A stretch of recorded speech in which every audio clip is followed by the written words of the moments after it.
Hi everyone, I hope you're all doing well this weekend. Today I wanted to take a look at a new deck build I've done for the 2nd Panzer Grenadier Division. Obviously they've sort of got some forward deployment troops, they've got some decent tanks. They're a decent all-rounder, shall we say, perhaps a little bit weaker in the air tab to some extent, and anti-air a little bit hit and miss, some good stuff, but nothing mid-range per se. There's sort of one extreme in the other. They have a lot of infantry though, and I think there's a lot of way you can build the infantry section, so I'll spend a little bit of time explaining that. But let's start with our usual in logistics. So logistics, Unimog. You know me, I love a vehicle that can be spread around my front line and supply everything. What I have come to the conclusion of is, in most situations, 10v10s, 4v4s, 3v3s, that I tend to play, I have plenty of points available. So I don't need to worry too much about points per amount of supply. It's not quite as important as, say, if I was playing a tactical game in Wargame Red Dragon, where I have very few points to spend. What I like here is these choppers have 6,000 supply overall, and that is more than the 5,000 you get from the man cap. So that is why I've now added the choppers, and also the fact that the choppers can distribute supply to the Unimogs. So I can have a chopper going to the near the front line, the Unimogs resupplying at that chopper, and then, you know, the choppers potentially going back to a field depot or a forward supply point or whatever you would like to call it. So I've actually got one of those in here. The reason for that is the artillery tab, which we will get to, but I do think there is a benefit in larger team games and 10v10s to having field depots down. There is a benefit to this. They do have a lot of supply. My command here, I've just taken the Iltis because there's 3 of them. That's the only reason. You could also take the Sultan because you still get 3 of them. The reason I don't is very simple. It's very slow. That's all. It's a tracked vehicle. It's slow. Iltis is fast. That's all. Infantry. You get a lot of different infantry here, and I feel like you can do a lot with it. In the current meta, there is this whole zombie infantry push thing. And if you watch some of the players and some of the streamers and YouTubers, they will use a lot of Jaeger, for example, or Heimatsuchen or Sicherungs. These big squads that you can just sort of throw at the enemy, and yes, some of them will die, but some of them will make it through, and they're a pain to kill, and as long as they're supported well, they generally get through. It's this constant forward motion push that they provide. So you can build a deck completely around that. The TKS, or indeed the 2nd Panzer Grenadiers, both very capable of that because of the amount of Jaeger they get, and Heimatsuchen, and Feldjäger, and everything else. Fine. I'm not quite going full zombie meta just because it doesn't fit my playstyle. You know that. My playstyle is a little bit more defensive, aggressive when I feel I can be. I'm not too pushy. I tend to get annoyed that I lose lots when I'm very pushy. Even though you always do, it still frustrates me, so I try not to do it too much. So with this deck, you do get some forward deployment stuff. FS Jaeger are very good forward deployment units. Now, they're only an 8-man squad, but they are shock troops. They can get really far up early on and really good at securing positions. Also, they have the Panzer Force 3. Remember that. 21 penetration. Not like the standard Jaeger, who only get the Panzer Force 44.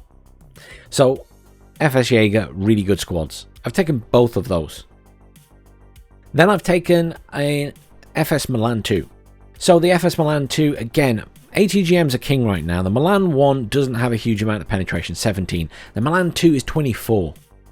I think these are really good units. You get an upgraded one for 5 points more, and they're not any less in availability. So the FS Jaeger one's pretty good, to be fair. And there's not a huge importance on the whole fact that they're veteran, to be honest. But it's fine. It's an extra little boost, but it's more about the numbers and the fact they're forward deployable. So I can forward deploy infantry, and I can forward deploy my ATGMs and get really far forward and lock down a position. And my playstyle is I like to do that. Now, if you're a very defensive player, or you're playing a very defensive role in your team, there's every reason then to then take more Milans. You could even take the Milan too with a Fuchs Milan and have more Milans. If you're defensive, that's really good. You can even be a little bit offensive with Milan 2s in terms of the infantry and just push them up with everything else right now. But, you know, they're easily killed because they're only a 2-man squad. But defensively, could be worth taking more in this deck. I then opted to take Pioneer Flams. They're not as good as they once were, but they're still pretty good. They're still good at killing infantry, and these are a big squad. The Pioneers are, again, a big squad. They're pretty good. They've got the whole shock trait going on. The only issue is the satchel charges. The reduced damage and the fact you have to stop to throw them is a bit of an issue. If you're against someone who's sensible, they will be running away from these units and firing at you while running, and not letting you get within the 150 meters to throw those. And if I see them coming for me, I start moving my units. So they can be good still, but there's now the risk that they don't do as much damage as they once did, and if you're against a sensible opponent, they're going to run away from you. So I leave that to you. They're still a good squad. They're just perhaps not as good as they once were. I've then taken the M40. So the reason for this is the recoilless rifle here, the M40, does have 17 penetration, which is pretty good. It can fire at infantry. Its accuracy is pretty bad, but I quite like the recoilless rifle still. I think they still serve a purpose. They're good for harassing, and against some enemies, when one of these starts hitting their infantry or whatever, they will turn around and go back. They will stop their push.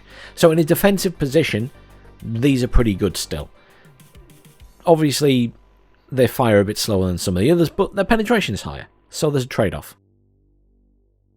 I have got the Marder 1A3 Milan Panzer Grenadier Marders. Now, the Panzer Grenadiers are a small squad. They're not part of your zombie meta. They're really not. They're a very small squad of 5. The reason I've really taken these is they're a little bit of line infantry that do get the IFV bonus, but I'm also taking them for the Marder 1A3 with the Milan. Now, they've only got a Milan 1, but it's still just a bit more harassment. They've got reasonable armour, so they're going to survive some things that a Marder 1A2 would not. That's why. And I want to experiment with them a bit. I'm not sure they're amazing anymore, but I do want to experiment with them a tiny bit and just see how they perform. Hence, I've got a single stack of those.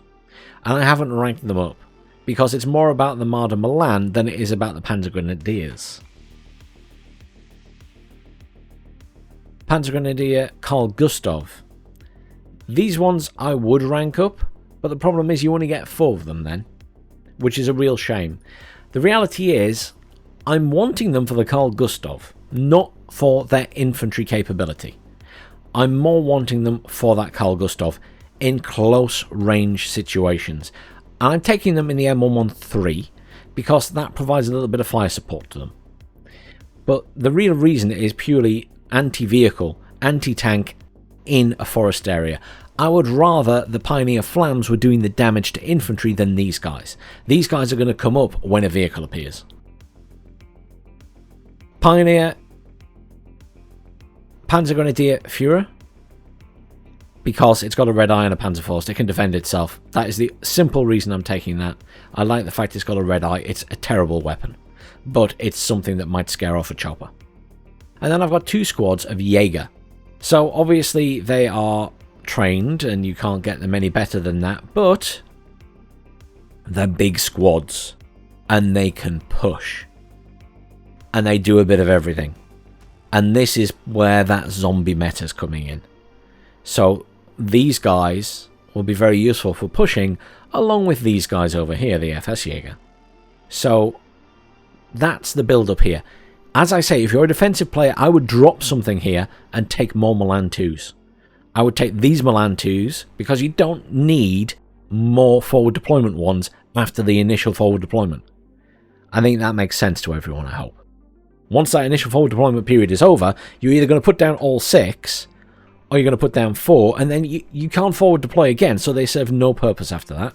It then becomes, you might as well bring in these ones if you're going to take more, and bring them in a Fuchs Milan or something like that. Yes, there are only Milan 1s on these vehicles, but again, if you see a load of Milans coming at you, a load of ATGMs, you're going to usually move your tanks or whatever back. So that's what I've taken. I think you can genuinely build this infantry stack in many different ways. The reason I'm not taking the machine gun is because I don't think this one's anywhere near as good as the 12mm, and equally the machine guns aren't as good as the grenade launchers, and the grenade launchers have had a nerf as well, and they're still okay though, but they're not as good as they were. So I'm not as enthused with 7.62mm machine guns. I'd rather have bigger squads of more infantry like the Jaeger, personally. But yes, as I say, I think there's other ways you can build this. Have a little experiment. Let me know how you would build this down below, because I am genuinely curious what people would take. I know some people would take pure zombie meta right now. Moving on to artillery. I want to whiz through the rest of this, because the rest of the deck is pretty straightforward in my opinion. So here I've taken the Mars. The Mars is pretty good. The Lars 2 is not great, but I have discovered that it is quite good at counter-battery artillery operations, especially against the towed artillery, if the person hasn't spread them out, which I hadn't when I was playing a game yesterday. So, note to self, they need to be very spread out. I've taken the mortars. Mortars don't tend to get counter-batteried too often, so I would still take these 4 over the Panzer Mortars, but the Panzer Mortars are fine as well if you want that. I've then taken the 255mm cannons, and I've taken those twice. So the reason for that is they're obviously a lot cheaper than the M109s, and generally speaking, they're fine as long as you spread them out, even if they're slow to move after you fire. Now, you see the artillery tab here is the reason I also took the Feld Depot, because those Mars will eat supply. So if I'm going to bring them out, I need to be prepared to supply them myself as well. So you can play the supporting role and take that with you. Tank tab. I think here, again, to me it's pretty straightforward. You could adjust this a bit. You've got to take the Leo 2A3s, both cards, because they're the best tanks you get. You've got to really vet them up, in my opinion, because stress is still an issue for these things, especially with the buff to the ATGMs causing more stress and cohesion damage. So I would definitely vet them up. You want to take the Leo 2A3 command or the Leo 1A5 command, because a command tank is always handy. Always handy. Other than that, for me, the Leo 1A5 isn't that much of a massive improvement over the Leo 1A1A1. And the reason I take the 1A1A1 is because it's cheap, or cheaper, and I can use it as a bit of a spam unit. And between that and the M48, its cannon is just that much better, and it's got good armor. The Leo 1A5 has the same armor. It's just a slight difference in the gun. The Jaguar 1 and 2 and the Striker, their stealth is mediocre, and these vehicles just are so easy to get killed. The Jaguar with its the Tor 2 is brilliant. It is an amazing missile, but attached to the Jaguar 2 rather than a Jeep or a Humvee, it's just too easy to get this thing killed. So that, and I think they're expensive, so I don't really take them. Maybe you have better experience with them, but I tend to find they get destroyed very easily, whereas a Jeep has a better stealth, and therefore it's harder to see and hit. Recon tab, there's quite a lot of choice here, but there's some stuff that I just wouldn't touch at the moment. I think there's something to be said for the FS Jaeger Aufkul. They are a 4-man squad though, but they are forward deployable. The reality is, I'm not too bothered about having these guys really far forward. I would rather have the standard Jaeger Aufkul, which is an 11-man squad, who start a little bit behind my forward deployment troops. I don't think I'm losing too much by having them a little bit further behind. Bear in mind that this deck has no forward deployable anti-air, so you're going to be limited in how far you're pushing forward, because one chopper could make a real mess of your units. Word of warning, you know, forward deployment is great when you have forward deployable anti-air to go with it, aka the 35th, aka the British 2nd Infantry with the SAS and their Stingers. Forward deployment, but with anti-air, it helps with those early choppers. So here, I'd rather have the Aufkall. I've gone for the Sharpshooter because people keep telling me they're good, and I've really not used them very much, so I'm putting them in to give them a go. Otherwise, I'd probably take the Eclairs, or maybe even just the standard Aufklärer. I like having lots of infantry because they're harder to see. I've taken the Lux because I still think it performs pretty well. It's fast, it's maneuverable, and it's got a decent autocannon, even if autocannons aren't as good at the moment. The Scimitar, some people like the Scimitar, some people like the Scorpion. They used to be very good at spammy harassment. Whether they're that good anymore, maybe not from my perspective or how I would use them. Exceptional recon vehicles, I wish they were better hidden. The fact that their stealth is mediocre means, again, they just tend to get blown up really easily. And that's why I don't bother taking them anymore. Exceptional recon, great. The fact that they're so easy to kill, not so great. Anti-air, I think there's a couple of ways you could build this. I think you need to take at least one stack of Fliegerforst. Fliegerforst are cheap, very bad accuracy, but when you have 16 of them, they're going to hit something, right? That's the thing. It's all about spam and numbers, and sooner or later you're going to hit something. I've actually taken 2 cards of those in this deck because I believe they're just, you know, en masse, they will do damage. I could easily, though, drop one of those and take another card of the Eyehawks. It depends how effective you are at keeping your Eyehawks and Gepards alive. I think the Gepards are definitely worth taking because they're good at anti-chopper, if nothing else. They will also damage jets, but they're very good at anti-chopper. The Eyehawk, obviously, just very good anyway. But you have to be careful with these because they are radar, so you will have to babysit them a little bit. Helicopters, you have really bad helicopters in this deck. I've taken the Hot 2 chopper just for a little bit of firepower against tanks. Because although you have some decent tanks and you have the Milan 2s, it's always nice to have something that's a little bit more anti-tank available just in case of an emergency. Aircraft here, Tornadoes are king in this deck, obviously. They're the best anti-air you get. I've taken 2 of those. The Harrier, it just doesn't have a long enough range missile, sadly. Still be alright against choppers, but yeah, maybe not. The Gina Rocket is also going to be good against choppers, and that's why I've taken that. It's nice and cheap, it's got rockets, it can hit ground targets, and it can kill choppers. Very effective. Tornado IDS AT, I take that because it's got anti-air, it's got the Maverick, and the Maverick is a little bit better on accuracy than the equivalent F-104. Not a huge difference, but it helps. This does have better penetration though, and it is cheaper because it doesn't have any anti-air. So, make of that what you will when it comes to the anti-tank. I've also taken the Tornado IDS HE bomber. It gets 3 of these reasonably big bombs, and basically to me that is for taking out buildings. There's a building with an enemy in, or a group of enemies, I need to kill that building. That's where that comes in.